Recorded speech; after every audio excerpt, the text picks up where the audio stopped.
Hello everyone, my name is Abhishek and welcome back to my channel. In today's video, we will learn how to DevOpsify a project. That means how to implement end-to-end DevOps on a project that does not have any DevOps practices. So imagine we are all working together as a DevOps engineering team, and there is a development team who has created this GitHub repository called go-web-app. And within the go-web-app repository, they have pushed their source code, unit test cases, static content, along with that, steps on how to run this application.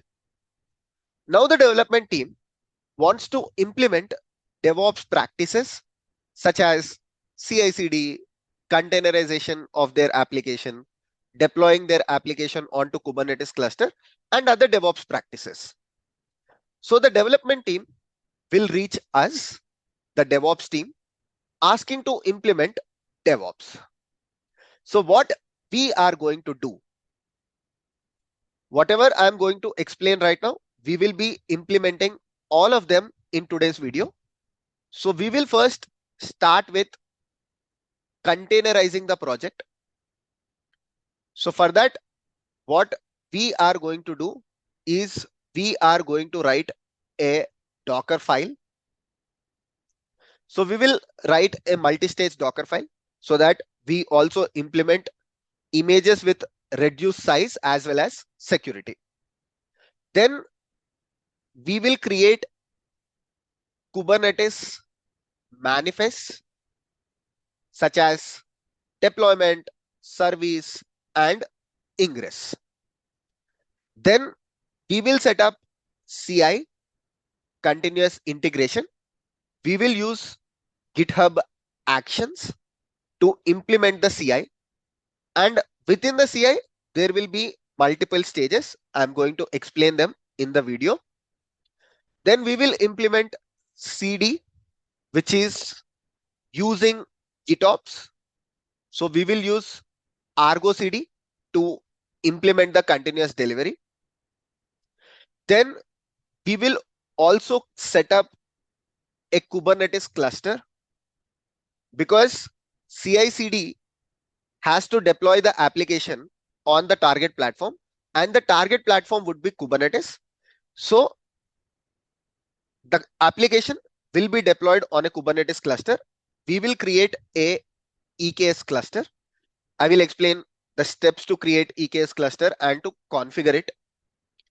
Then we will also set up Helm chart for the application, because in future, if the development team wants to deploy this application onto dev, QA, production, multiple environments, instead of writing manifest for each environment, they can use the Helm chart and pass the values.yaml.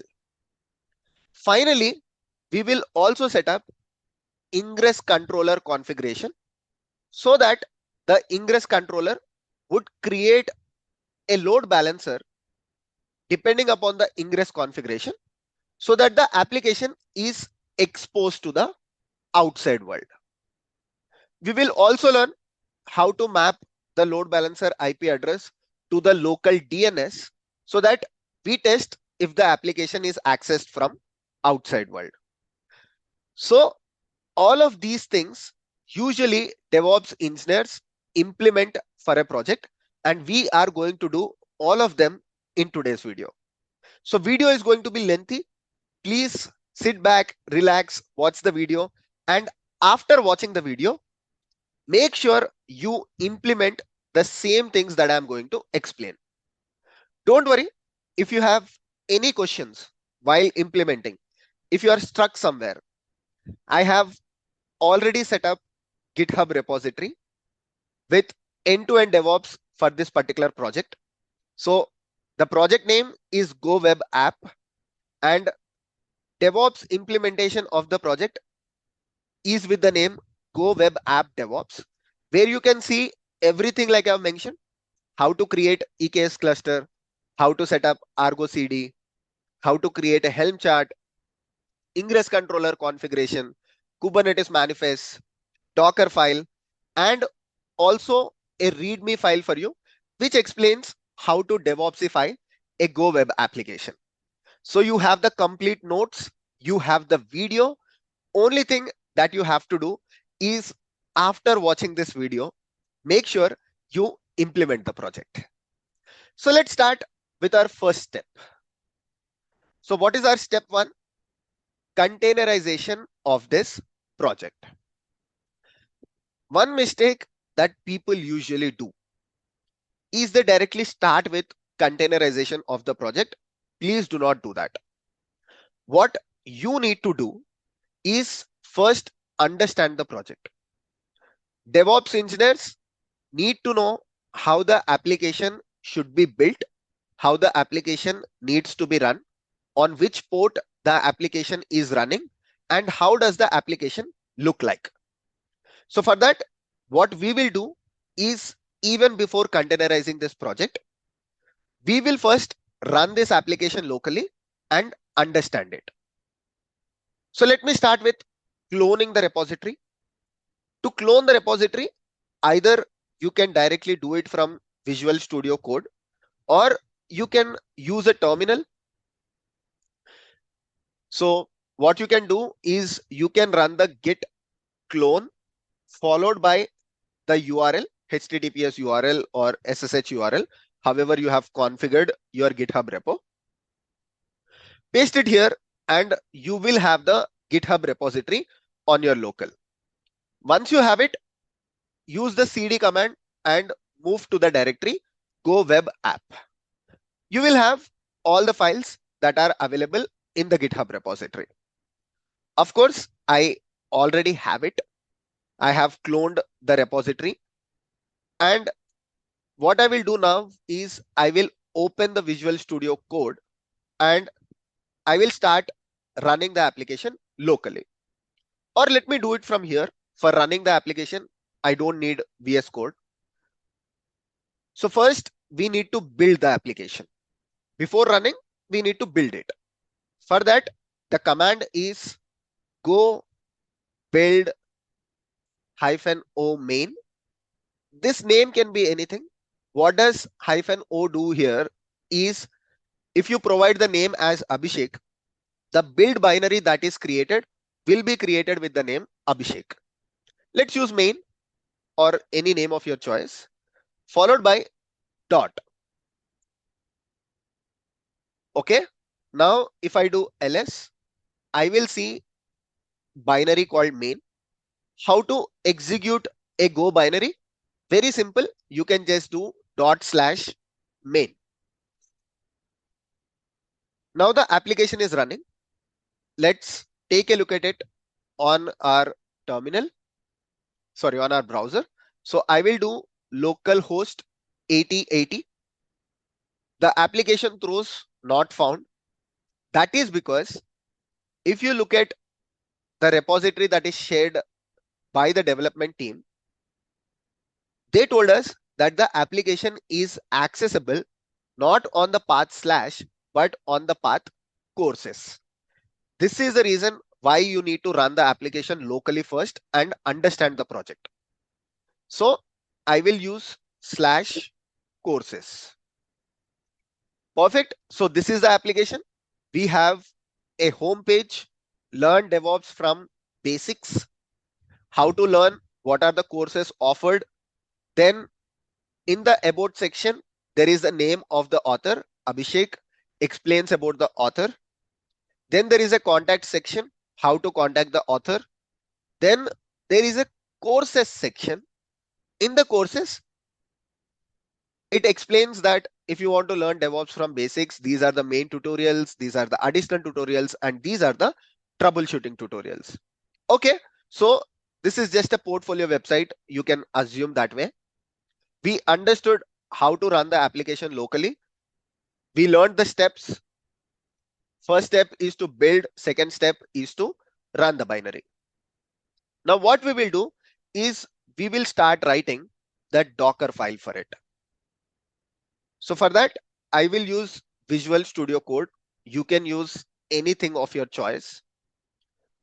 So I prefer VS Code. Many of you might know I also use uh, Golang, which is another IDE for running the Go application, writing Go applications, but Visual Studio is my preferred choice. Okay, now this is the same project, has nothing additional except the main binary. We will first create this Docker file, and what we will do is we will write a multi-stage Docker file. For this project, you can also write a simple Docker file, but always try to implement the better practices. If you are implementing a multi-stage Docker file, the advantage is that in the stage one, you can build your Docker image, you can download all the dependencies, you can use any base image. And once the application is built, in the stage two, you can use a distroless image as your base image. So this distroless image will add capabilities like security and reduced image size. In the stage two, we will copy the binary that is built in stage one, and we will expose the port and run the application. This is a quite common practice in the industry. Even during your interviews, if you are trying to explain the Docker files using multi-stage builds, and in the stage two or the final stage, always mention that you use a distroless image. Now let's see how to do that from Golang. So I'm using Golang as base image. You can also use Ubuntu or Alpine. The only thing is, again, you need to install Go on that base images, because the application is written in Go programming language. End of the day, you need to have Go installed on your base image. Instead of doing all that, I'm directly using the Golang base image. So from Golang, you need to provide version, either use 1.21 or 1.22. Let me create an alias for the stage, because I'm going to write a multi-stage Docker file. I will create an alias for the first stage. Then we need to set up a work directory. I have suggestions enabled because I have GitHub Copilot. You can ignore those suggestions. So I have created the work directory for this Docker image. All the commands that I'm going to write after this will be executed in this work directory. Now, next step is to copy the go.mod file. Now you might be wondering, why do we need to do this? When you ran the application locally, you did not copy the go.mod, or you did not execute go.mod. It is required because the dependencies for a Go application are stored in the go.mod file. So what usually we do is we run this command called go mod download. The reason for running this command is any dependencies for the application. Right now, there are no dependencies for the application. So we did not run the go mod download locally when I built the application and executed it. In future, if the development team adds any dependencies for the application, and if they update the go.mod file, these commands that we written in the Docker file will be handy. It's just like if you know Python, you can assume it as a requirements.txt file, and this command as pip install -r requirements.txt. If you know Java, this is as simple as a pom.xml file, and this is like the downloading dependencies from the pom.xml file. Okay, now let's copy the source code onto the Docker image, right? Without the source code, we cannot do anything. So I have copied the entire thing, the main.go file and everything onto the Docker image. Now we will run the command that is go build -o. You don't need app because you are already in the app directory. So go build -o main, right? So this is what we ran locally. Now, after running this, what would happen is an artifact called main or the binary called main will be created in the Docker image. Now, I can stop writing the Docker file here as well by just saying cmd, and I will provide the executable /main. Also, I can expose the port. So expose port 8080, and this will also work. There is no problem in this. But what I want to achieve is different. I want to make sure that the Docker image that I build is of reduced size and secure in nature. For that, what you need to do is you need to use a distroless image. I have a dedicated video. If you want to understand what is distroless image, I have reduced a Golang image size by almost 800%. You can watch that video. You will know more about distroless images. For now, just understand that if I complete the script like this, even then I will have a Docker image, but that will not be of reduced size and security. So I will create a new stage. Let's call this stage as final stage with distroless image. So a popular distroless image that you can use is from the GCR. So this is the distroless image. Just like how we have a Golang image, we are going to use this distroless image. And what we are going to do is we are going to copy this binary onto the distroless image. So for that, we have this command called copy from the base. So this is the reason why we have created an alias.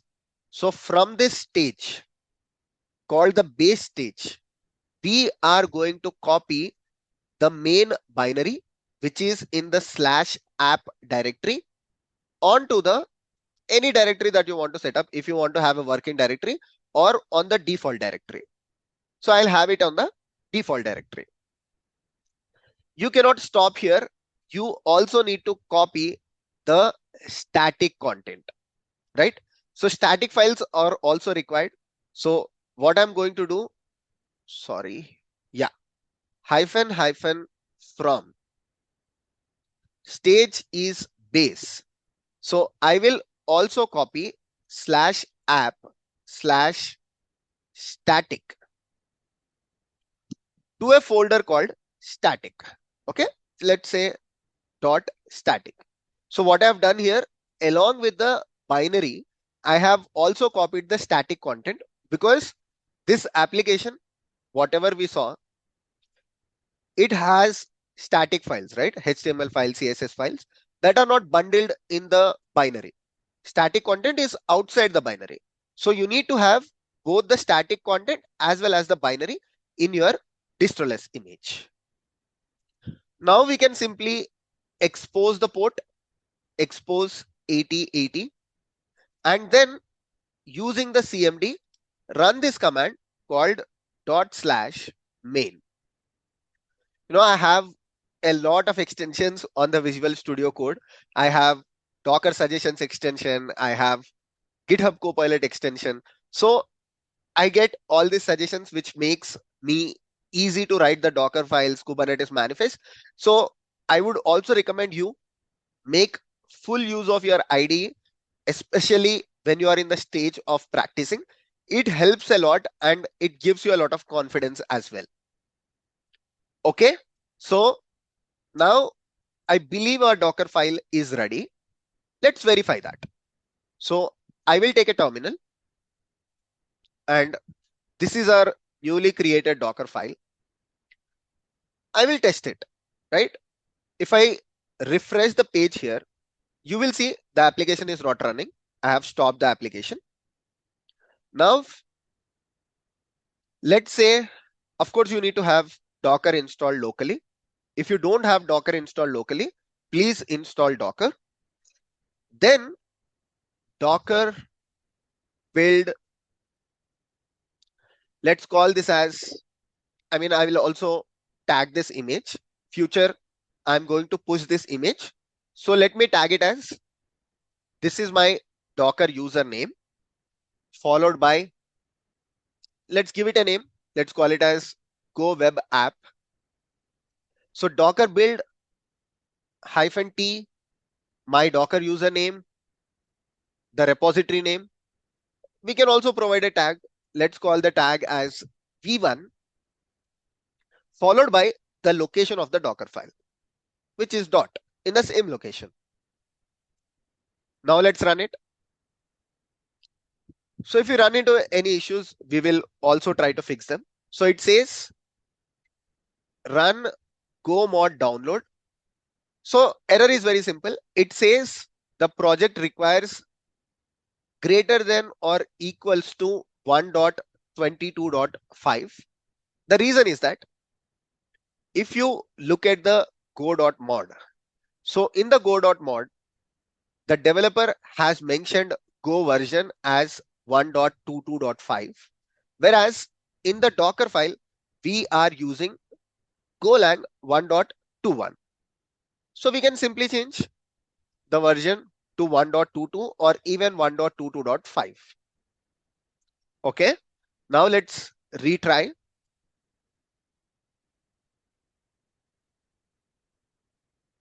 Hoping it will pass this time. So we will run into these kind of issues. That's why I tell people to keep practicing, even though you feel that you have understood the concept theoretically. While practicing, you will run into issues and you can explain these issues during your interview as well. Okay, the project is getting built. We can see the progress. Fine. Almost done. Transferring the context. Now you can see the distroless image stage is running. Okay, the image is built successfully. Now we will try to run the image and verify if the containerization is successful. For that, what do we need to do? We can simply say Docker run -p or -p, where we do the port mapping. We map the container port with the host port. We know inside the container with which port the application is running. So it is running with port 8080. I will map it with the 8080 port on the host as well. Then I will run the container interactively. Abhishek F5 / go web app :v1. Okay, so I'm running the container. It's in the running stage. Now if we go to the browser and refresh, perfect. So the application is in the running stage. That means our containerization is successful. We can stop the container, just use Ctrl+C, and the container is in the stop state. So we are done with our first stage. If we go, so we have completed containerization by writing a Docker file where we have used multi-stage Docker build concept. Now, what is the next thing? Next thing is we will write the Kubernetes YAML manifest so that the project is also ready to be deployed on a Kubernetes cluster. Before that, you need to push the image that you have containerized onto the Docker repository, Docker Hub, I mean. So what we will do is we will just say Docker push Abhishek F5 go web app colon v1. Okay, so I will push this Docker image as well. Because when you are writing a Kubernetes deployment, out of the box behavior is that the Kubernetes cluster will try to pull the image from the image registry. Of course, you can also use the local image, but it is better, it's a practice that you pull the image from a registry. So first we need to push the image to the registry. Perfect. Now the image is pushed. So let's go to our Visual Studio Code one more time. And now what we will do is we will create a folder called K8S. You can create any name, but what I'm just trying to do is I'm trying to keep it in sync with this particular repository called go-web-app-devops, so that after watching the video, if you have any questions, or while watching the video, if you have any questions, you can just have it as reference. That's why I'm trying to do the same thing even in this particular video. Okay, so I've created a folder called K8s. Inside this, I will create another folder called manifest. It's just a standard. You can use any other thing as well, but there is some standards followed in the industry. Now inside this manifest folder, we will start with first writing a deployment.yaml file. You can also deploy this application directly as a pod, but if we deploy it as a pod, then you don't get the capabilities of a replica set controller, a deployment. So always go with writing a deployment file. Now the question is, how do we write the deployment file? My approach is very simple. I don't remember the deployment file. Of course, now it is years I have been using Kubernetes. So even without looking at the documentation, I know how does a Kubernetes manifest look like. I'll start with kind, then I'll start with API version, then I'll write the kind, then I'll write the metadata, then I'll write the spec. Within the spec for any Kubernetes resource, right now I'm well versed because I'm using Kubernetes from 2016. But if you are a beginner, my suggestion is go to the documentation, just search for Kubernetes deployment. Okay, all that you need to know is you need to understand the structure. Do not mug up this YAML file. You will not get anything. You need to just understand the structure of the YAML file. Like, what does API version mean? What does a kind mean? What does metadata mean? What does spec mean? You need to understand these things. Inside a deployment spec, what are the usual things? So this is something you need to understand rather than, learning how to write a Kubernetes manifest, what is the syntax. So deployment.yaml file. So this will be my deployment.yaml, where API version is apps v1. You will get the same thing from the documentation as well. And we will provide the kind.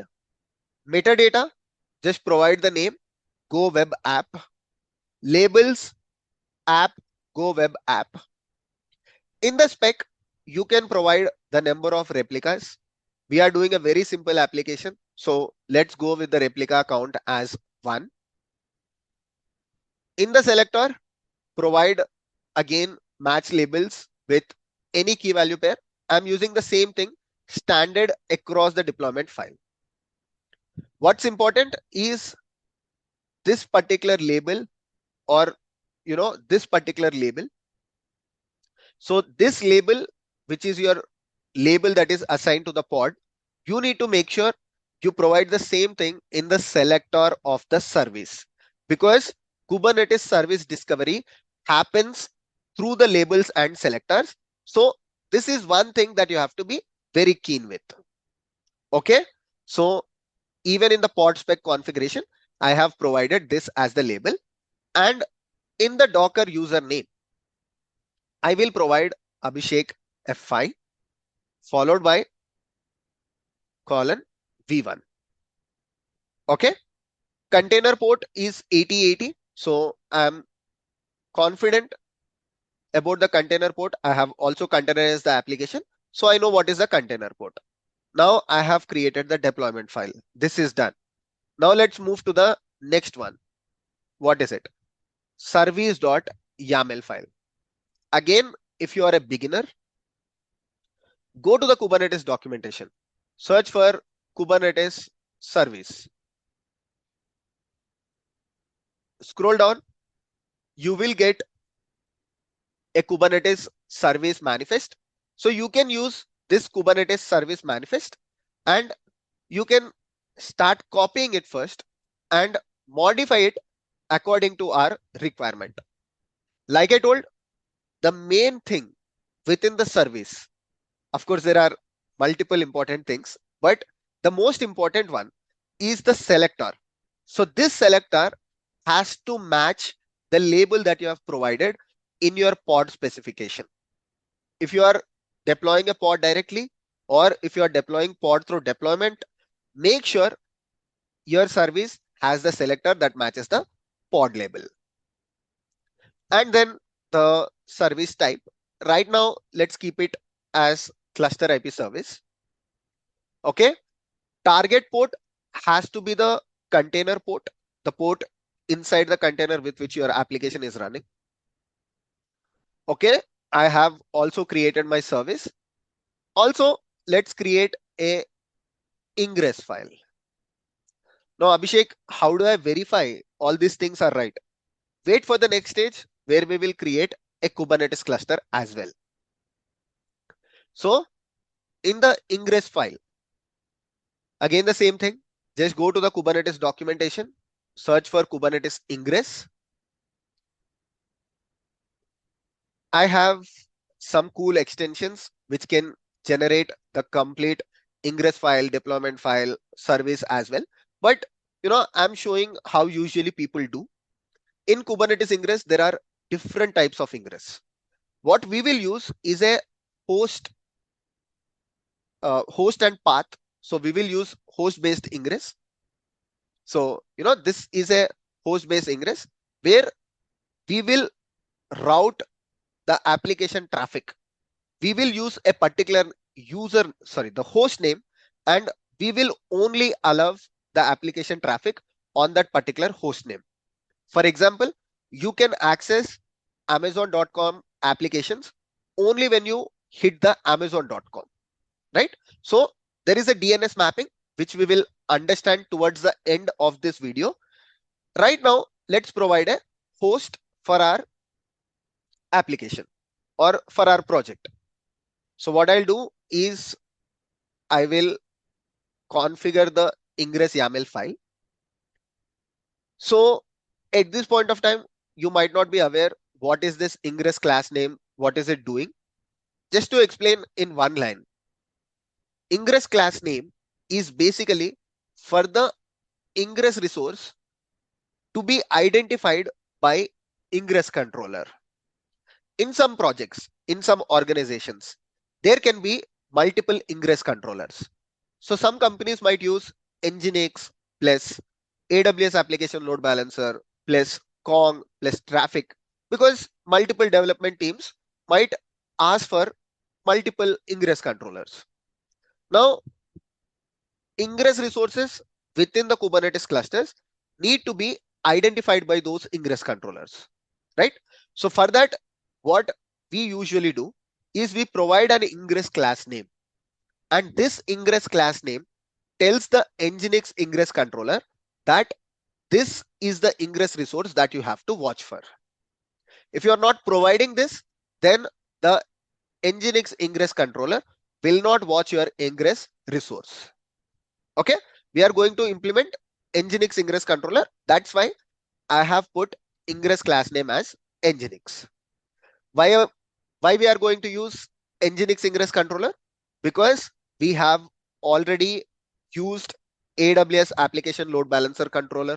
We have used Azure Ingress controller in our previous demonstrations. That's why in this video, I want to try a different Ingress controller, that is Nginx. Okay, here what you need to make sure that you provide the service name and the port accordingly. Okay, so I have provided the service name and port according to the specification that I've given here. Cool. Now I have my deployment, service, and ingress. It's time to validate the Kubernetes manifest that we have written. For that, we need to have a Kubernetes cluster. Like I told you, you can use any Kubernetes cluster, but in today's tutorial, we will use EKS, Elastic Kubernetes Service, that is provided by AWS. Now, why I'm going to use EKS? Because it's an enterprise Kubernetes cluster. If I do this demonstration on a Minikube cluster, you might be thinking that, I want to learn through an enterprise Kubernetes cluster. That's why we will use EKS. And it's very simple, straightforward to run a EKS cluster. I have explained multiple times, but let me do it one more time. If you go to go-web-app-devops repository, you will find this particular thing called EKS. If you go to the folder, you will first find prerequisites document. In the prerequisites, what are the prerequisites? First, you need to have kubectl installed on your machine. Then you need to have this utility called eksctl installed on the machine. Then you need to have AWS CLI, because you need to authenticate with the AWS, right? You are creating EKS cluster through the command line. So we will create it from here. For that, we need to authenticate our local machine or our laptop with the AWS. So that is our step 3. So if you don't have kubectl, just search download and install kubectl. You will get it. EKSctl installation is pretty straightforward. Search EKSctl install. Go to the first link that you would see, and you have the steps right here. For Bash, for Mac, for Windows, you have steps for each and every distribution or the operating system. Finally, you need to have AWS CLI installed. Again, you can go to the AWS documentation, have the AWS CLI. Okay, so once you have AWS CLI, it is important that whatever user that you have, okay, so I am logged in with the root user, but you can use an IAM user, and it is very preferred to use an IAM user. So create an IAM user, provide EKS cluster policy, create, delete, you need to grant the access. If you want to make it simple, use the root account, but make sure you delete the cluster after your usage. Go to the security credentials. I'm showing how to authenticate my local machine with the AWS account. And if you scroll down, you will find a section called access keys. So create access keys. I already have the access keys. Click on the create access keys, and all that you need to do is go to your local machine, run AWS configure. When you run it, first it will ask for AWS access key ID. You can get it from here. Then it will ask for AWS secret access key. Again, you can get it from here. Then it will ask for default region. You can use US East 1 or any region that is close by. And finally, the output format, you can leave it as JSON. Perfect. So we are authenticated with the AWS as well. So if you go to the same thing, you have install EKS. My bad, it's not EKS Fargate. I will update it. We are going to use a EKS cluster itself, because last time some people requested for a EKS cluster instead of Fargate. So I will be showing the steps on a EKS cluster itself. Without Fargate, just using EC2 instances. This is the command to install the EKS cluster. If you want to make it more through the IAC, if you want to implement a Kubernetes cluster using Terraform, I already have a video for that. Just go to the Terraform playlist, Terraform 0 to Hero, and watch the last video where I've explained how to create a EKS cluster using Terraform. Okay, now we just go here and run the command EKSCTL create cluster, provide the name of the cluster and the region. Okay, I'm not running this at this point of time because I already have an EKS cluster. This command takes 30 minutes. Sometimes it also takes more than that. So, I mean, it depends on the region, it depends on the latency. So I have already created a EKS cluster, just that our life becomes easy for the demonstration. Now, what we do is we take the Kubernetes manifest, right? Let's start with the deployment first. Okay, so what I'm going to do right now is I will use kubectl apply -f k8 followed by let's say deployment.yaml manifest deployment.yaml. Okay, it says go web app is created.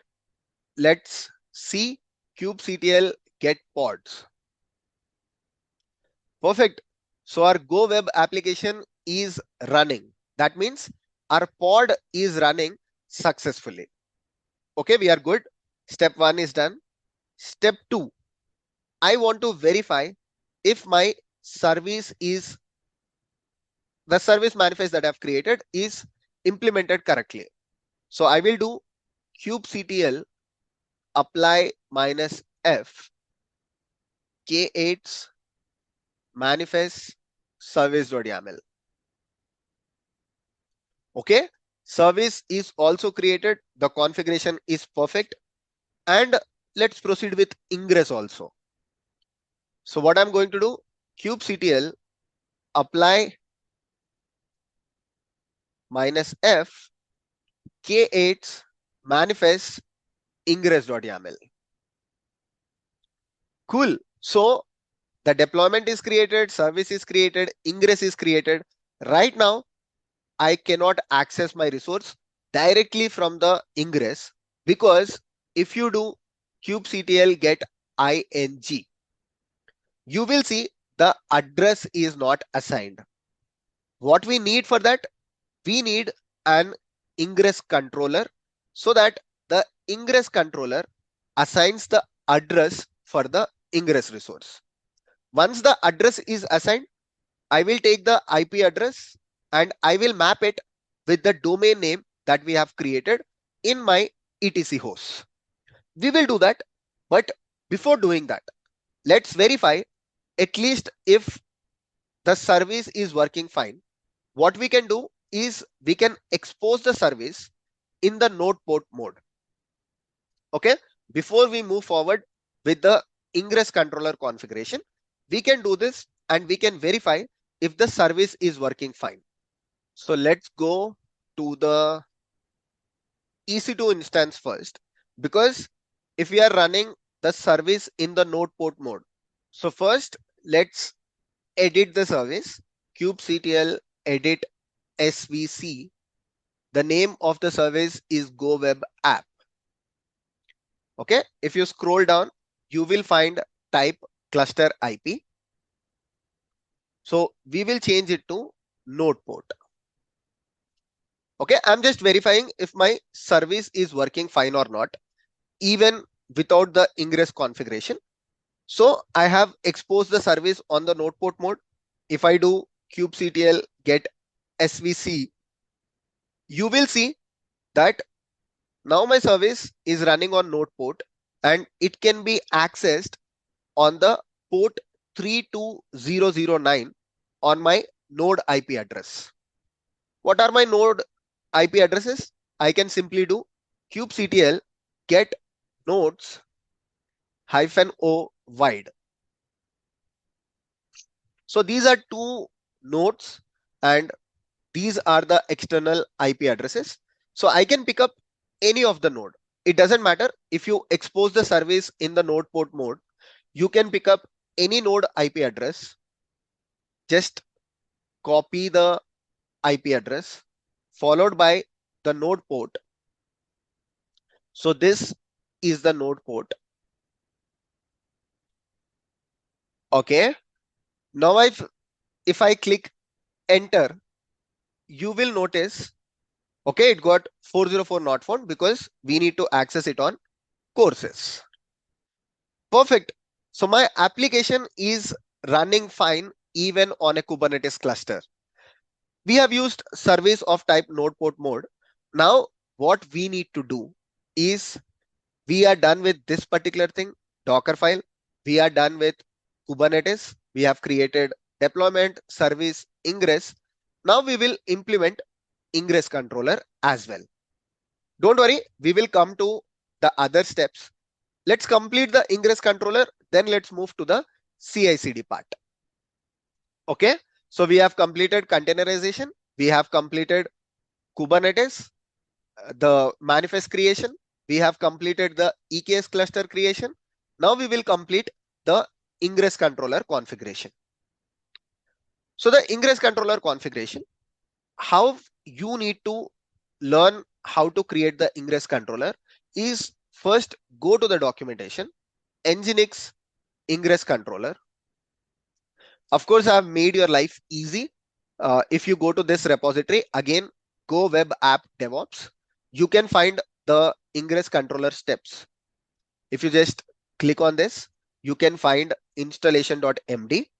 Just copy paste this and your Ingress controller is created. But if you want to learn, just go to Nginx Ingress controller. There are two Nginx Ingress controllers. Don't get confused. One is provided by Nginx itself. Nginx is now owned by F5. So this is provided by F5. Other is a community driven Nginx Ingress controller, which is quite popular. So go to this one and scroll down. You will find the documentation page. In the documentation, where do you want to install Nginx Ingress controller? Do you want it on Azure, GCE? No, I want it on AWS. In AWS, Nginx Ingress controller creates a network load balancer, and this is the command for it, right? Just scroll it, copy. That is what I have directly provided in the documentation. Okay, so you can directly copy it from here. You don't even have to go to the documentation. So run this command and it will create the Ingress controller resource. A lot of people get confused with this Ingress controller. It is a very simple concept. Let me explain. Okay, while the resources are getting created, let me explain in a very simple way. There are three things that you need to remember with respect to Ingress. One is Ingress itself. Second is Ingress controller. Third is load balancer. So what an Ingress controller does? Ingress controller will watch the Ingress resource and creates load balancer. That's it. If you remember this particular thing, you will understand the concept of Ingress controller. In a Kubernetes cluster, you cannot create load balancer by yourself. I mean, it is not practically easy to configure the load balancer every time. So what you usually do is you write a Ingress file. Ingress controller, which is implemented usually a Go program written by the load balancer companies. In our case, we are using Nginx Ingress controller, which is written by the community. There is also one by the Nginx company. Let's say you are using Traffic. Traffic is written by Traffic. let's say you are using AWS load balancer written by AWS, right? So the Ingress controller that you are using is basically a Go program that is written by the load balancer company. What it does is it will watch for the Ingress resource and creates load balancer as per the Ingress configuration. In our case, our Ingress configuration is very simple. We are telling the Ingress controller, create a load balancer, and what that load balancer has to do, if I access the load balancer, not on the load balancer address, but on this particular thing, go-web-app-devops, it has to forward the request to this particular service. If the request is forwarded to the service, it will forward the request to the pods, right? Let's see if perfect Nginx Ingress controller is running. Let me show kubectl get pods -n Ingress Nginx. You might be thinking, Abhishek, you are running some commands very easily. Understand, it is years of practice. I've been using Kubernetes 10 since 2016, and I have done such DevOpsification of projects. I've done hundreds of projects in my 10 years of experience. So, some of the commands I might be running very easily. I know few things, like I know this is the namespace for Nginx Ingress controller because I've used it multiple times before. So don't worry if you feel that it's not easy for me, it is easy for Abhishek. It's not like that. Okay. So kubectl get pods, if you do on this namespace, you will find this Kubernetes pod. This one. Yeah, perfect. Now what you can do is, if you edit the pod, or you can also describe the pod, kubectl edit pod ingress nginx. I just wanted to show you something. If you scroll down, you will find the Ingress controller. Ingress controller is started by itself, right? Using the manifest, you will find this section called Ingress class is equals to nginx. Now, why is this important? Because in the Ingress resource that we have written, if you go to our Visual Studio Code, we have mentioned Ingress class name as nginx. So the Ingress controller will watch, like, Ingress controller is started with the Ingress class name called nginx. So this pod will watch for the Ingress resources with the class name as nginx. Just like a Kubernetes service and pod service discovery using labels and selector, in case of Ingress controller and Ingress, this is how Ingress class name is used. Okay. Now Ingress class name is provided. We have the Ingress controller running. Let's see if this Ingress controller was able to watch our Ingress resource. kubectl get ing. Perfect. Let me clear the screen and show you again. So the Ingress resource is watched by the Ingress controller, and it gave us an IP address. Actually, a domain name, or whatever you would like to call it, FQDN, fully qualified domain name, where .amazonaws.com. Now, what exactly is this? If you go to my theoretical explanation, what did I say? Ingress controller will watch for the Ingress resource and creates a load balancer. So this Ingress controller, Nginx Ingress controller, watched for the Ingress resource and created a load balancer on AWS, which is, if you go to the AWS, you will find a network load balancer. Okay, let's search for load balancer, right?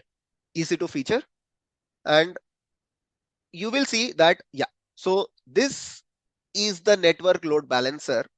So the load balancer of type network is created by the Ingress controller. See, this is the exact same thing. Okay, if you just copy this and type it here. Oh, sorry, we moved to a different page. Perfect. So Here, this is the exact same thing. Let me copy it, paste it, search. What did I miss? Yeah. So this one, exact same thing. I copied it from the DNS name. And if I search it on the terminal, it is the same address. Perfect. Now, if I access this load balancer, question to you, will I be able to access my application? This load balancer is created by the Ingress controller. So can you access the application? Okay, it said 404. Now let me say /courses. No. If I say /home, again, no. Why? Now the question is, why is this not possible? Because in the Ingress configuration, okay, if you go to your Ingress file, you have clearly explained the load balancer. Only accept the request if someone is accessing the host name go-web-app-devops. Now, if it's a corporate, like if you are doing it in your organization, what you usually do is you provide something like Amazon.com where DNS is already mapped. But in our case, it's not possible. So what we will do is we will take this host name. Okay, watch carefully what I'm doing. So first, I will take this load balancer that is created. I will run this command called nslookup. Okay, I got the IP address. Simply go to sudo vim etc host. Okay, provide the password. What we are doing right now is we are doing a DNS mapping. Okay, this was during my demonstration. So what I'll do is this is the IP address that we got. Okay, I am mapping it with this particular thing called go-web-app-devops. Now let me save it and let us try. Now, instead of this particular thing, what I'll do is I will try on go-web-app-devops/home. Okay, the configuration will take time to reflect, but once reflected, you can see now the application is accessed on go-web-app-devops. In real time in your organization, what you will do is you will not put something like go-web-app-devops. Instead, you will use Amazon.com or you will use Flipkart or you will use anything that is your organizational host name. And you will not do the DNS mapping locally, but you will do the DNS mapping differently, which is not required for this particular tutorial. Okay, so now if we go back, what all things did we learn? Okay, we learned containerization, done. Kubernetes manifest, done. Kubernetes cluster, done. Ingress configuration, also done. Now let's move to Helm chart creation before we implement CI/CD. So CI/CD will be our last step. Before that, let's learn about Helm configuration. Okay, now Helm is actually very, very simple. Okay, a lot of people think Helm as something difficult, but the concept of Helm is that when you want to deploy the application to different environments, okay, now I have deployment file, I have service file, I have ingress file, and all the things here are hard coded, right? The image name is Abhishek.Veeramalla go web app v1. Let's say I have something like this. For my developer environment, I have the image name as dev. For the staging environment, I have QA. For the production environment, I have prod. Now, will I create 3 folders? k8s, dev k8s, stage k8s, prod k8s, xyz k8s, abc. Instead, you can use Helm. You can also use customize, right? And what you can do is you can just ask your developers, right? In the Helm chart, you can variabilize these kind of things. And you can just say your development team or testing team, whoever is using it, you can just tell them that, pass the tag name as variable. Let's see that example. So what I will do is I will create a folder called Helm, and you need to have Helm installed locally. Okay, if you don't have Helm, just install Helm. It's again straightforward. Verify your Helm installation, Helm version, and you will see that Helm is installed on my machine. Now, what I'm going to do is I'll not create any files, any folders. I'll simply run this command called Helm create go web app chart. Okay. Once I do this, you will notice within the Helm folder, my bad, uh, I need to switch to the Helm directory, right? And run the command again. Now you will see within the Helm, let's delete the previous one. I created it in the wrong location. So inside the Helm folder, we have this Go Web App Chart. Okay. We have this new folder called Go Web App Chart. And if you go to this, Helm has already created some configuration files for us. Right now, ignore this folder. You can delete it, charts. So you have these three things. You need to remember these things and you learned Helm. That's it. Helm is as simple as that.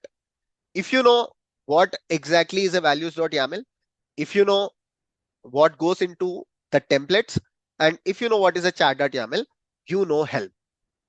So a chart.yaml basically provides the information of the chart. You can assume it as metadata. So it provides the information of the chart where it says that, the chart name is Go Web App, explains about the Helm basically. It says that, type is of application, version, and what is the chart version. Initially, the chart version will start with 0.1.0. It's just like a metadata. Then you have this templates folder, which is the important one.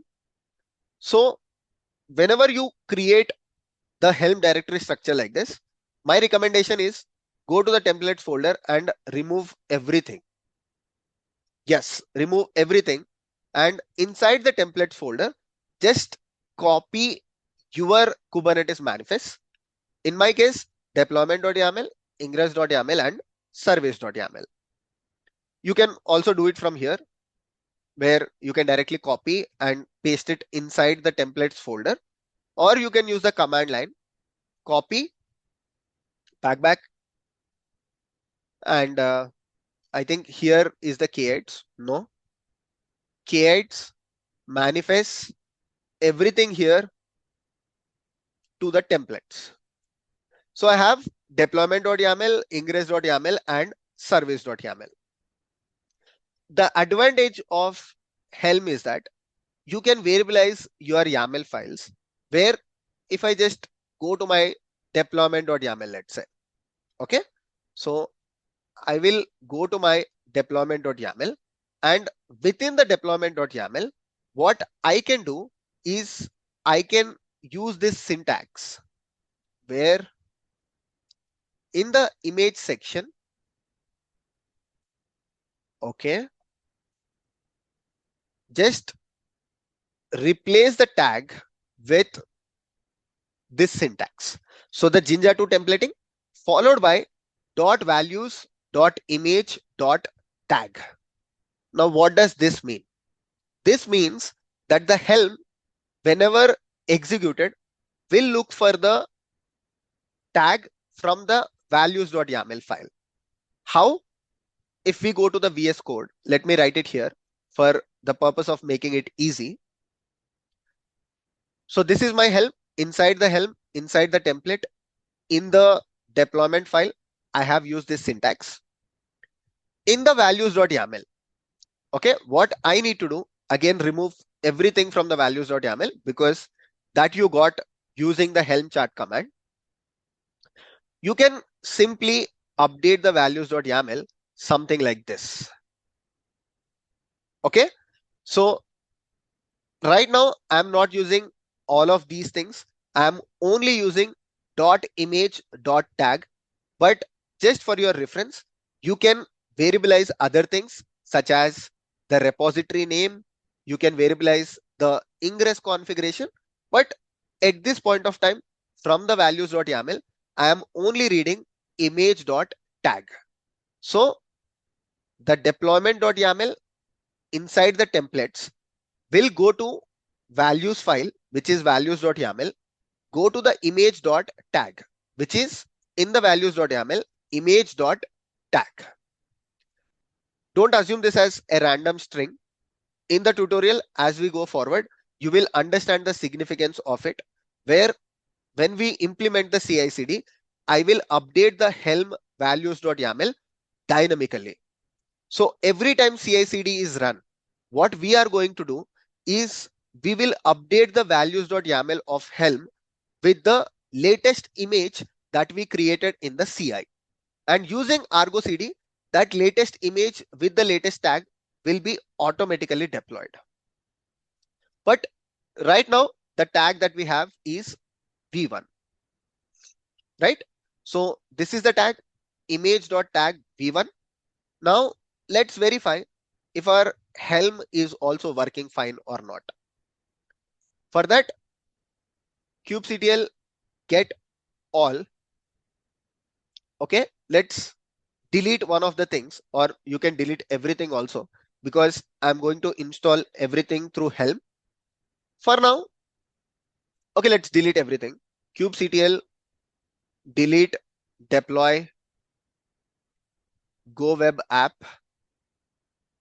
Perfect. Kubectl delete svc go web app,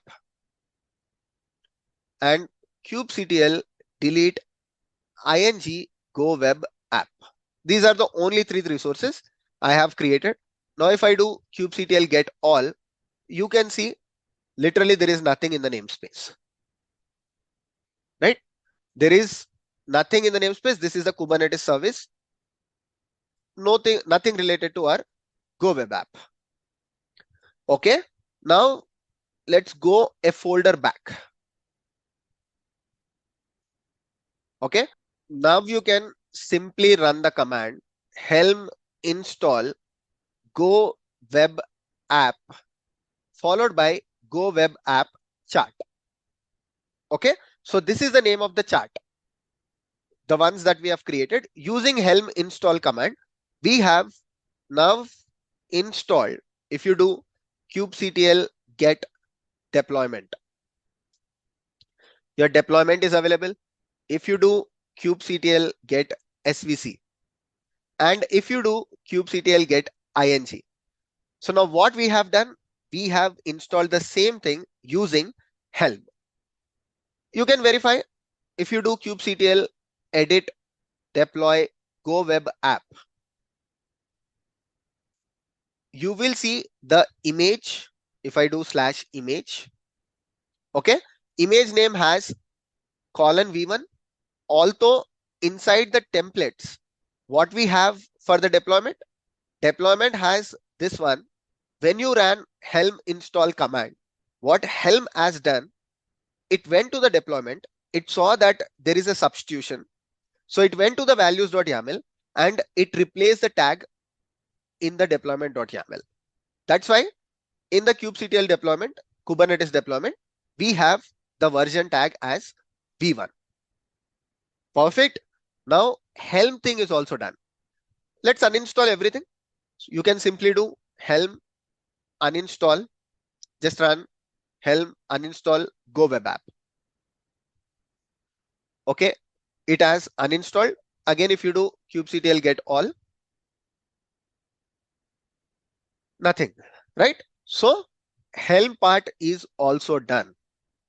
Now we are only left with CI and CD, right? Ingress controller done, Helm done, Kubernetes cluster done, Kubernetes configuration done, containerization done. Let's start with implementing CI. CI using GitHub Actions. In CI, we will implement multiple stages. The first stage that we will implement is build and test. Test, I mean build and unit test. Second stage is we will run the static code analysis. Third stage, we will create Docker image and we will push the Docker image. Fourth stage that we will do is update Helm with the Docker image that we have created. Once this is done, CD comes into picture where we will use Argo CD. And what we will do in the CD is once the Helm tag is updated, so Argo CD will pull the Helm chart and deploy it onto the Kubernetes cluster. Let me explain it clearly one more time. So what we are going to do is we are going to implement continuous integration and continuous delivery, where for the CI, we are going to use GitHub Actions. And for the CD, we are going to use GitOps using Argo CD. First, you need to know what is CI/CD. CI/CD is basically continuous integration and continuous delivery, where whenever developer commits a change or creates a pull request, in our case, we are implementing CI/CD on the commit. Whenever developer commits a change, the CI/CD pipeline will be triggered, where as part of the CI, using GitHub Actions, we will run multiple stages. Stage 1 will be build and unit test. Stage 2 will be static code analysis to verify if the application code has any static code. I mean the static code analysis part. Then we will do the next stage as Docker image creation and pushing the Docker image. Next stage is update Helm. You can also update Kubernetes manifest. What we actually update is when the Docker image is created here. For this particular commit that developer has made, the Docker image that we create will be mapped with the developer commit, right? So the Docker image will have a new tag, and that new tag will be updated in the Helm values.yaml. Previously, we updated values.yaml with v1, but every time developer makes a commit, Helm is automatically updated. I mean, the values.yaml is automatically updated with a new commit. And now CD comes into picture, where we will use Argo CD. Argo CD will watch the Helm chart. Whenever the values.yaml is updated, it will pull the Helm chart and install it on the Kubernetes cluster. If the Helm chart is already there, it will update the Helm chart so a new version is deployed. If you understand this workflow, implementing CI/CD is not that difficult. What's important is you need to understand how CI and CD are connected. You can add n number of stages inside your CI that really doesn't matter, because adding more stages is not difficult. What's difficult is how CI every new commit is updated to your Helm and how CD immediately picks up that change and deploys that onto the Kubernetes cluster. Let's see that practically. So we will go to our Visual Studio Code again. So the requirement for GitHub CI pipeline is you need to create a folder, name that folder as .github. Inside .github, you need to create another folder as workflows. And then you can create file with any name. Let's call it as ci.yaml. Name doesn't matter. There is no significance. You can put any name. Start with providing a name for your pipeline. So let's call it as, or your workflow in terms of GitHub. So I will call my workflow name as, let's say, CI. Okay. And now what I'm going to do is I need to provide a action when GitHub has to run this pipeline automatically. For example, if you know Jenkins, we provide the build triggers. Similarly, you need to provide a trigger for GitHub so that GitHub understands when it needs to run this pipeline. In GitHub, we call workflows when it needs to run this workflow. So the syntax for that is on. In GitHub, there are multiple actions, right? You have a push action, you have an issue creation action, you have a pull request action. So that's why you need to mention clearly when GitHub has to trigger this workflow. So on a commit push, not to all the branches, to the branch main. Whenever someone push a commit to the branch main and ignore some paths, okay? I don't want on all the paths. So ignore the paths. If someone is updating documentation, you don't have to run the CI pipeline. It's not required. If someone is updating documents, it's not required. But I don't have a docs folder. I have, for example, Helm folder. Okay. If someone is updating anything inside the Helm folder, you don't have to run the CI/CD pipeline, right? It's not required that whenever you are updating a values.yaml file, again, you don't have to trigger the CI. Okay. CD will automatically pick up the values.yaml changes and deploys onto the Kubernetes cluster. Similarly, if someone is updating, let's say, static code. Okay. Just for example, of course, for static code, it is required. So let's keep these two paths. Perfect. Now the next thing that you do is you start writing the jobs.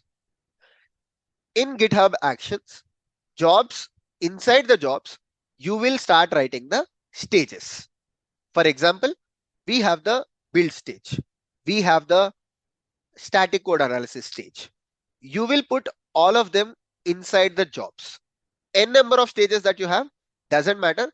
You just put it inside the stages. Sorry, inside the jobs. So what will be my first job? My first job is basically the build and test job. This is the syntax for it. Okay, of course, I'm not writing each and every line because it will take a lot of time. In the build, first you need to provide a virtual machine or a container where GitHub Actions will run this particular stage. So I'm telling GitHub Actions to use its own runner. You can use your own runner or ask GitHub to use their runner. So we are saying use a runner with Ubuntu latest image. First, check out the source code. Install Golang in it. Run the build command and test the unit test cases. Okay, this is my stage one. Or you can consider like this is my job where within the job, I'm basically running build. Perfect. Then the next thing is to run code quality. So for code quality, again, the next stage inside the job, for every stage that you write, you need to provide a image, because GitHub Actions need to execute this on the runner. So it needs to know on which runner it needs to run. So even the code quality, again, we will check out the repository and we will use this particular command. This is common for Golang. Don't worry. Like if you are finding something very new, you don't have to worry. Every time you use a Golang project, this will be the step for the static code analysis. Basically, there is something called Golang CI, which is used for linting. So you can run that command as well. But what GitHub Actions does is it provides the actions. If you're wondering, Abhishek, where can I get this action called checkout? If you simply go to GitHub Actions Marketplace, anything that you search, you don't have to write the code. You can, like, let's say you want to understand how to check out a repository. Simply come here and search for checkout. Okay, check out a GitHub repository at a particular version. Click on it. You have the syntax. This is exactly what we used. Actions checkout @ v4. That's it. If you want to know Golang linting CI, again, if you just search for this. So GitHub Actions is very, very simple in terms of documentation, because you search for it, Golang CI, and you got the Golang CI linter. Set up Golang CI lint action. And if you go to it, you already have installed this particular thing. This is exactly what we have used, right? So this is how, if you are new to GitHub Actions and if you don't know any of the syntaxes, marketplace is the thing that you go. And in the marketplace, you already have actions defined for most of the things. You don't have to define your new actions unless and until it is not available in the actions marketplace. Okay, this is static code analysis. Then I want to build and push the Docker image.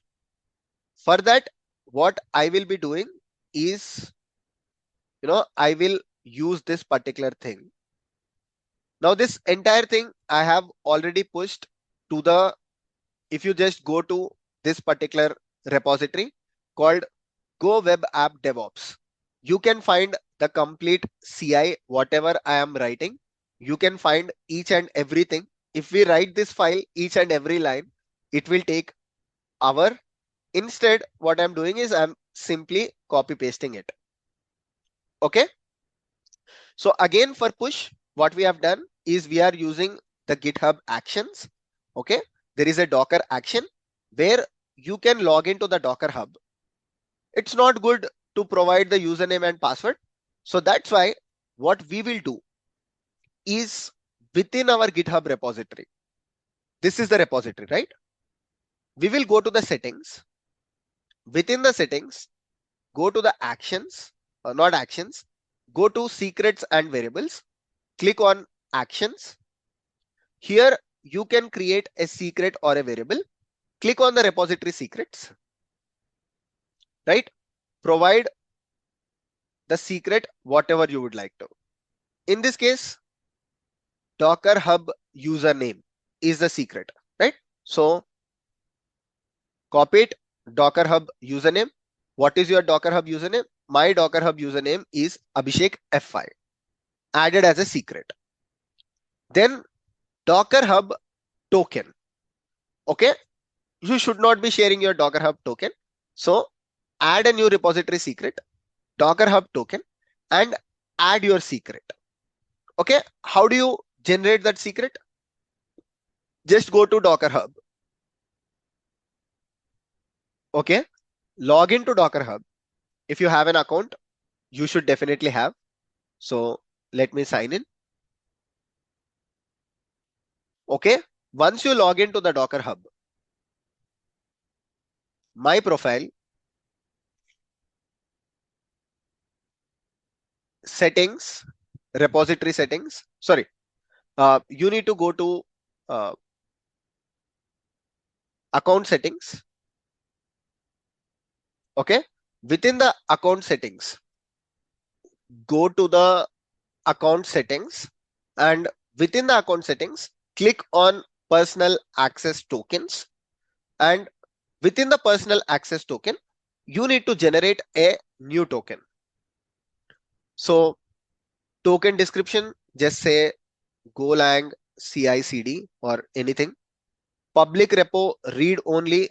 Let me give read and write, and generate the token. So once you generate the token, copy it.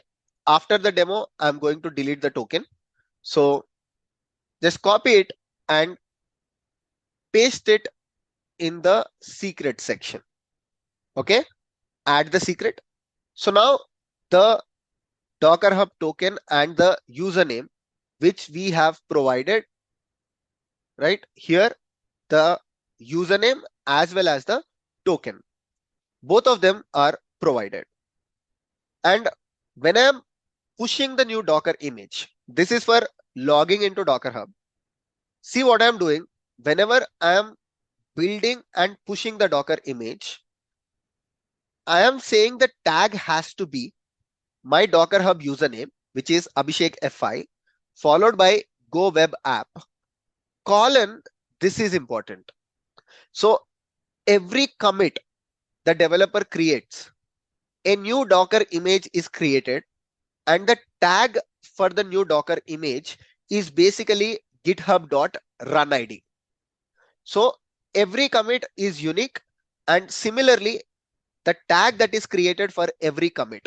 If developer is creating 100 commits, 100 new Docker images are created and they are pushed to the Docker registry with the github.runid. We will see that. We will make a dummy commit and we will see if a new Docker image is created with the new run ID. Now, what is the last stage?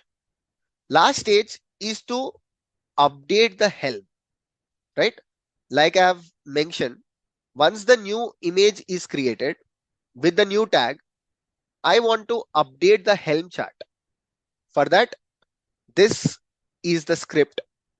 Again, I'm repeating, you can find this in the go-web-app-devops. Okay, if you go to this repository called go-web-app-devops, you can find everything that I'm doing. If you go to the actions, CI/CD, you will find the same CI file that I'm writing. Okay, so to update the Helm tag also, you need a runner. So always start with the runner configuration. Needs push, that means this stage has to be completed, only then GitHub Actions has to trigger this stage. Because in this stage, we are creating the tag, right? So check out the repository and update the tag in the values.yaml. So I'm simply using a scd command and going to the Helm directory, goes to the values.yaml and simply updates anything that is in the tag in this particular line called line number 10, 11. It will do a substitution with the new tag that is created. Again, we can also see this once we run a dummy commit. Okay, so the values.yaml is also updated. Now, once it is updated using the scd command, I have to push the commit again, right? So that's why I am using this git command to push the values.yaml to the same repository. Perfect. And for that, I'm also creating a secret token because if you want to commit to the GitHub repository, you need GitHub token, right? So I will create a new secret within the same repository. If you go to the secrets and variables, new repository secret, I will call it as, what is it? It's called as secret.token. So just call it as token. You can call it as password as well. And here, what I need to do is I need to provide my GitHub personal access token. How do you do that? Simple. Go to the GitHub repository, go to the settings, scroll down, developer settings, personal access token, classic tokens, and create the token. So generate token, generate new token that is of type classic, Golang demo CI/CD. Okay. Provide repository permissions, workflow permission, whatever you require. Again, I will delete the token after the demonstration. So I will provide some permissions that are required. Actually, I don't need the permissions like user. I don't need delete repo. I don't need gist. I don't need admin, right? I just need few permissions. I'm just showing you that you only need to select the permissions that are required. Okay. So it has the permissions for the repo, and user is not required. Write discussion is not required. Code spaces is not required. Right now, let's grant these permissions and see if they are enough. Okay, I got my personal access token as well. It's time to copy it here. Okay, cool. Now I am done with the CI part. Let's verify if my CI is working fine or not. For that, what I will do is I will add these files, commit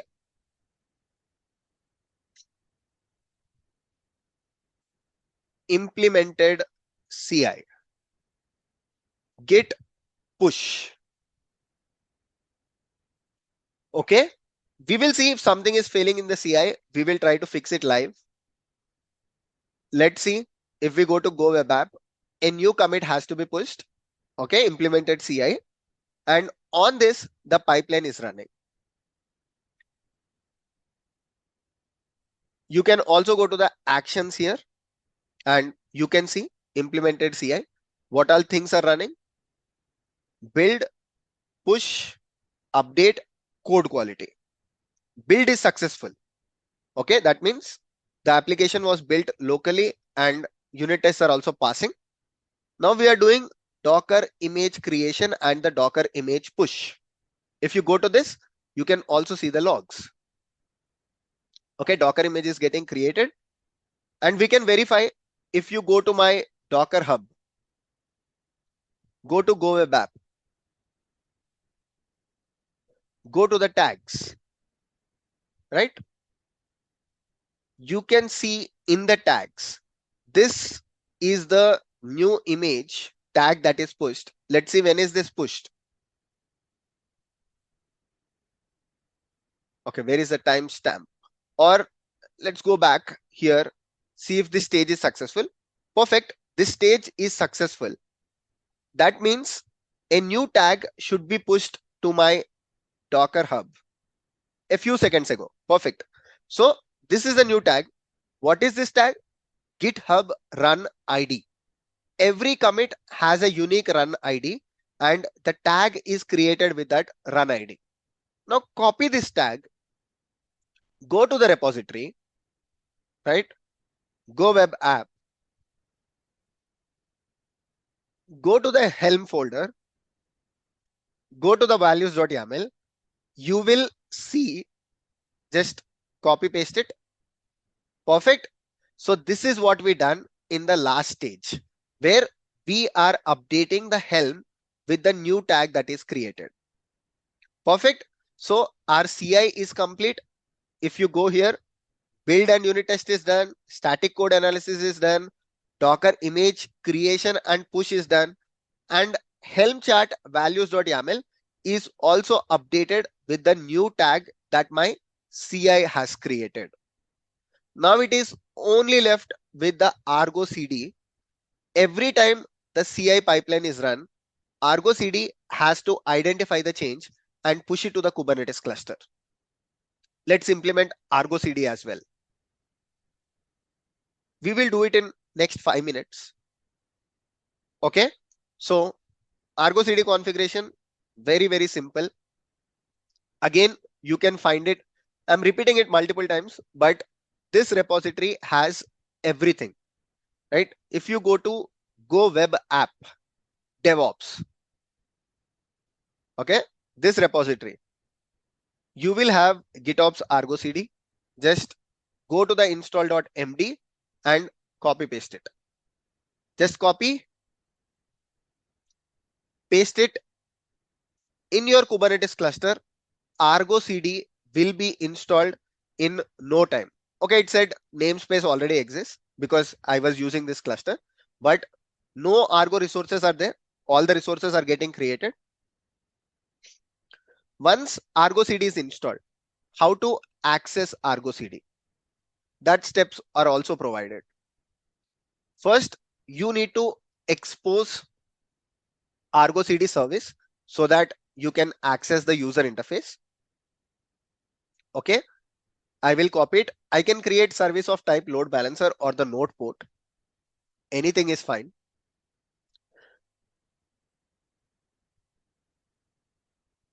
Okay, the resources are still getting created. Now let's run this command to patch the Argo CD service. You can create service of type node port as well. kubectl get svc -n Argo CD.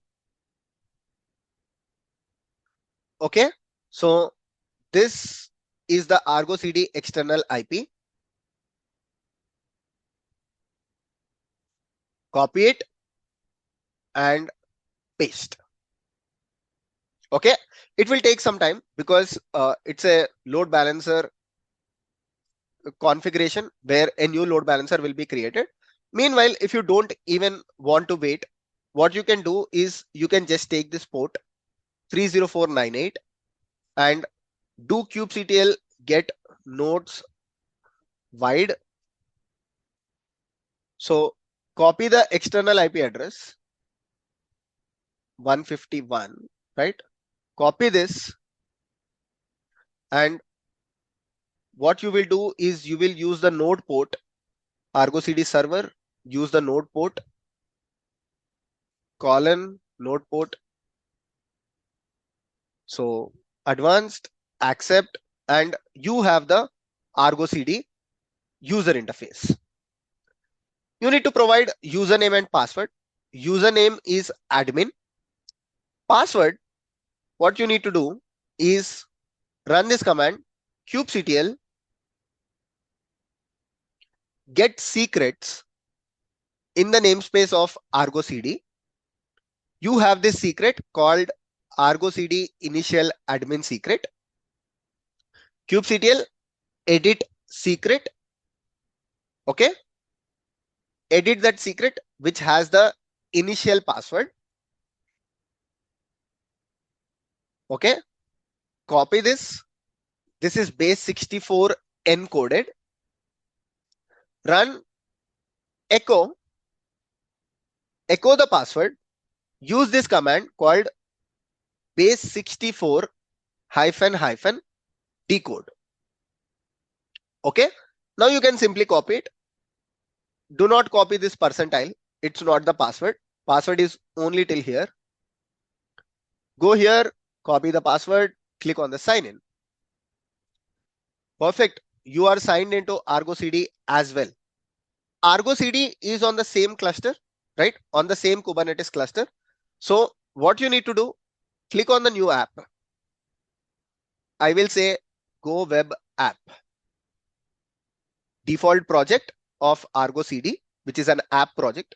Ignore that. Sync policy, automatic. Why is the sync policy automatic? Because my CI/CD pipeline has to be automatic. If you put the sync as manual, you need to go and pick up the new Helm tag and deploy it on the Kubernetes cluster. I don't want to do it. I want it automatic. Also click on self heal. If someone is making manual changes to your Kubernetes cluster, Argo CD will fix those manual changes and let's say if someone goes to your deployment file and updates the version in your deployment file, a wrong version in your deployment file, Argo CD can identify that change, and using this auto heal, it will fix and put the right version. Repository. This is important. Okay. Make sure you copy it right. Go here, copy it, put it in the repository URL.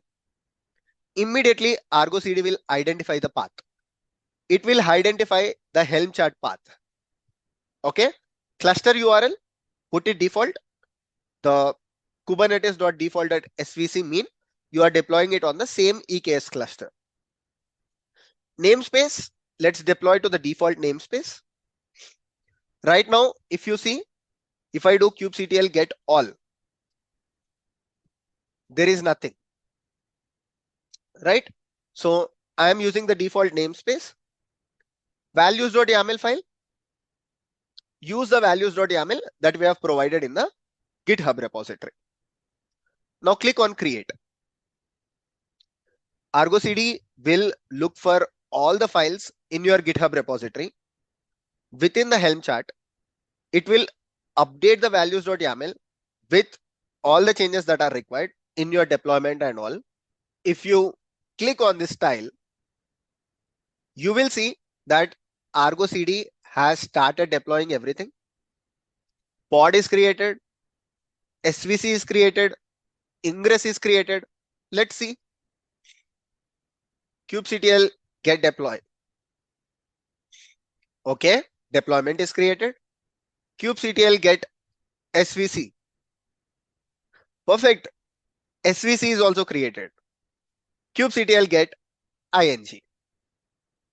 Okay, Ingress is created. Identify the Ingress control, identified by the Ingress controller. Again, if you do this particular thing,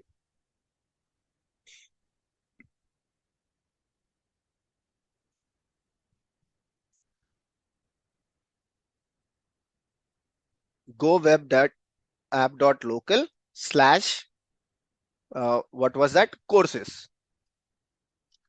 Perfect. So using CI/CD also, you have deployed your application. Now let's verify our end-to-end CI/CD, right? What I'm going to do is let's make one change. Let's say what change we will make is learn DevOps from basics by Abhishek. Let's do that. Okay. So I will go to the Go Web app. Okay. And I will update the static content. Let's go to the home.html. Here we have learn DevOps from basics. What I will do is I'll simply change it to learn DevOps from basics by Abhishek.Veeramalla. Okay, commit the changes. Perfect. Now the CI has to run. It is running. Okay, I made a change to the home.html and the CI is running. Let's wait for the CI stages to be queued. If you go to the actions, okay, this is the new workflow that is running. Currently, build is successful, push is ongoing. That means a new Docker image should be created and the new Docker image should be tagged and it should be pushed to the Docker Hub. Let's see once the push is successful. Okay, it is still creating the image. Let's go to our Docker Hub and be ready. So you can see the last tag was created. When was it created? 12 minutes ago.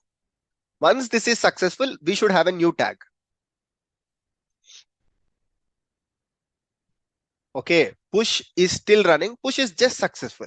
If you see, push got successful in the actions, home.html.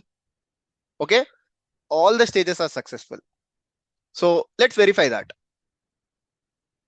Refresh. There should be a new tag. Few seconds ago, this is the tag. Copy it. Again, go to the repository. We need to verify if the Helm values.yaml is updated. So if you go here, if we go to the values.yaml, Control F, perfect. New tag is also updated. Now, what is left? Argo CD has to pick up this new change.